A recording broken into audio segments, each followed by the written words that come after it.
क्या हो अगर चुनाव से पहले लाखों फर्जी नाम वोटर लिस्ट में मौजूद हो, अगर डुप्लीकेट मृत और अवैध एंट्री चुनाव के नतीजों को प्रभावित कर रही हो और अगर उन्हें हटाने की प्रक्रिया शुरू होते राजनीतिक तूफान खड़ा हो जाए, तो सवाल उठता है कि क्या ये लोकतंत्र की सफाई है या फिर सच्चाई सामने आने का डर।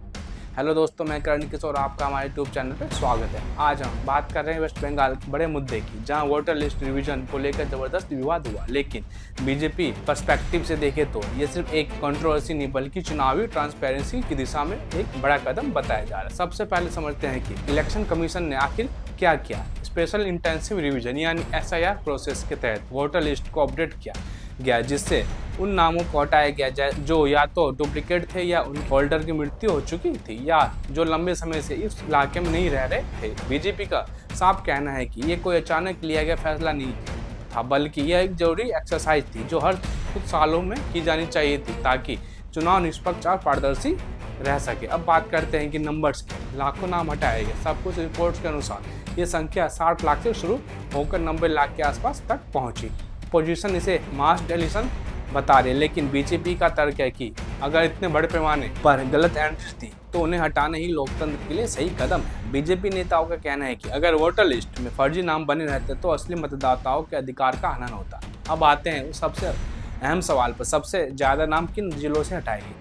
मुर्शिदाबाद, नॉर्थ 24 और मालदा जैसे जिलों में सबसे ज़्यादा नाम देखने को मिले। बीजेपी का आरोप है कि इन इलाकों में लंबे समय से इलीगल एंट्रीज और डुप्लीकेट वोटर्स का इशू रहा है, जिसे नज़रअंदाज किया जाता रहा। वहीं दूसरी तरफ जिन जिलों में कंपैरेटिवली कम इरेगुलेटरी थी, वहाँ डिलीशन भी कम हुए, जैसे बंकुरा, झारग्राम आदि। बीजेपी इस पैटर्न को प्रूफ के तौर पर पेश करती रही। कार्रवाई टारगेटेड नहीं बल्कि डाटा बेस्ड थी। अब 2021 के चुनाव पर नजर डालते हैं। वेस्ट बंगाल असेंबली इलेक्शन 2021 में टीएमसी ने 213 सीटें जीती, जबकि बीजेपी ने 77 सीटों के साथ मजबूत अपोजिशन के रूप में उभर कर सामने आई। बीजेपी का मानना है कि अगर वोटर लिस्ट पूरी तरह साफ होती तो चुनावी नतीजों में और बड़ा बदलाव देखने को मिल सकता था। कई सीटों पर जीत का मार्जिन बेहद कम था और ऐसे में अगर फर्जी वोटिंग की संभावना को हटाया जाए तो ग्राउंड रियलिटी अलग हो सकती थी। ये बीजेपी का दावा है कि अब सुप्रीम कोर्ट का एंगल समझते हैं। जब इस मुद्दे पर विवाद बढ़ा तो मामला सुप्रीम कोर्ट तक पहुंचा। सुप्रीम कोर्ट ने इलेक्शन कमीशन से पूरी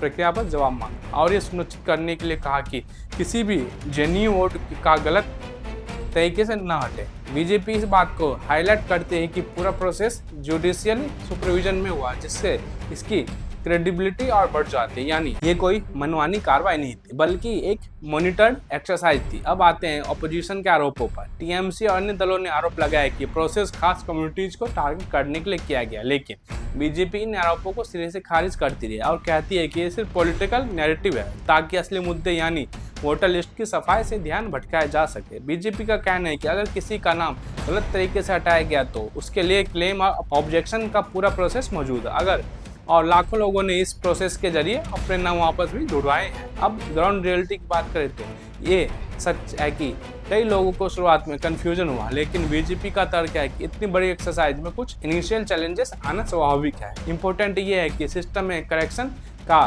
मैकेनिज्म मौजूद है। इलेक्शन कमीशन ने कैंप लगाए, ऑनलाइन सुविधा दिया और लोगों को मौका दिया कि वो अपने डॉक्यूमेंट के जरिए अपने नाम वेरीफाई करा सके। अब ब्रॉडर पर्सपेक्टिव से देखें तो ये पूरा मुद्दा सिर्फ वेस्ट बंगाल तक सीमित नहीं है। ये पूरे देश के लिए एक एग्जाम्पल बन सकता है कैसे वोटर लिस्ट को टाइम टू टाइम अपडेट किया जाना चाहिए। बीजेपी इसे one nation one clean voter list की दिशा में कदम मानती है, जहां हर वोट की वैल्यू बराबर हो और कोई भी फर्जी एंट्री चुनाव को प्रभावित न कर सके। अब सबसे बड़ा सवाल, क्या ये पॉलिटिकल इशू है या एडमिनिस्ट्रेटिव नेसेसिटी। बीजेपी का साफ जवाब है कि ये एडमिनिस्ट्रेटिव नेसेसिटी है, जिसे राजनीतिक रंग दिया जा रहा है। उनका कहना है कि अगर आज वोटर लिस्ट को साफ नहीं किया गया तो आने वाले समय में चुनाव की क्रेडिबिलिटी पर सवाल उठ सकते हैं। अंत में यही कहा जा सकता है कि वेस्ट बंगाल के वोटर लिस्ट रिवीजन कंट्रोवर्सी भले ही हो, राजनीतिक बहस का मुद्दा बन गया, लेकिन बीजेपी पर्सपेक्टिव से ये लोकतंत्र को मजबूत करने की दिशा में जरूरी और साहसिक कदम है। धन्यवाद।